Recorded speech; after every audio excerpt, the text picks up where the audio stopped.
Hello everyone, welcome to my channel. ఈరోజు మన recipe వచ్చేసి 1 kg మటన్తో చిక్కు గ్రేవీ కర్రీ ఎంతో టేస్టీగా ఉంటుంది.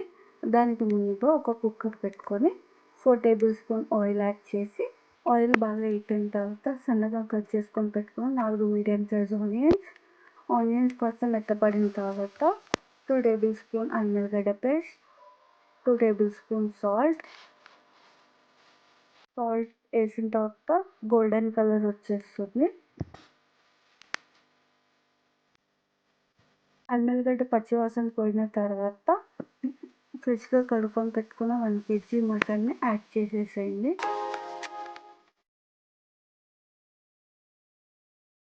ఒక 5 minutes మటన్ మగ్గిన తర్వాత 1/2 టీ స్పూన్ పసుపు, 4 టేబుల్ స్పూన్ కారం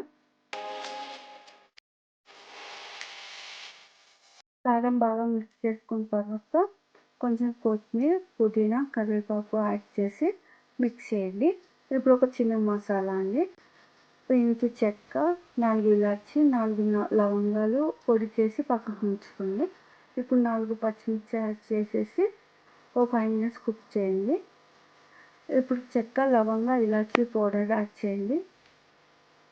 ఒక టేబుల్ స్పూన్ సజ్జీరా, ఒక 5 minutes కుక్ చేయండి.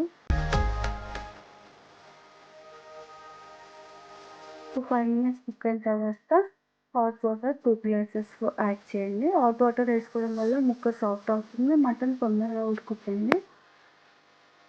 ఒకసారి మిక్స్ చేసేసి క్యాప్ పెట్టేసి 6 విజిల్స్ వచ్చేంత వరకు ఉంచండి. ఇప్పుడు ఒక ప్యాన్ తీసుకొని 1/2 కప్ పచ్చి కొబ్బరి ముక్కలు దోరగా వేయించుకోండి. అదే ప్యాన్లో 2 టేబుల్ స్పూన్ గసగసాలు కూడా యాడ్ చేసుకొని పేస్ట్ చేసి పక్కకు ఉంచుకోండి. ఇప్పుడు 4 విజిల్స్ తర్వాత కర్రీ ఇలా ఉంటుంది, కొంచెం వాటర్గా. మళ్ళీ ఒక హై ఫ్లేమ్లో పెట్టి ఒక 5 minutes కుక్ చేయండి.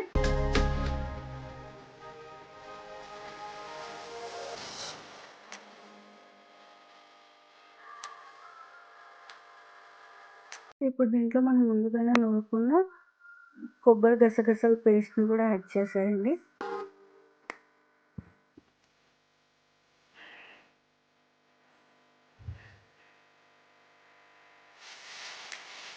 చూసారా, కర్రీలో నుంచి ఆయిల్ రావడం స్టార్ట్ అయింది.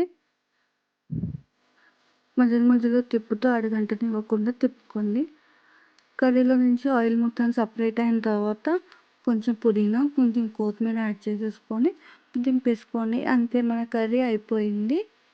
ఈ కర్రీ చపాతీలో కానీ రైస్లో కానీ చాలా బాగుంటుంది.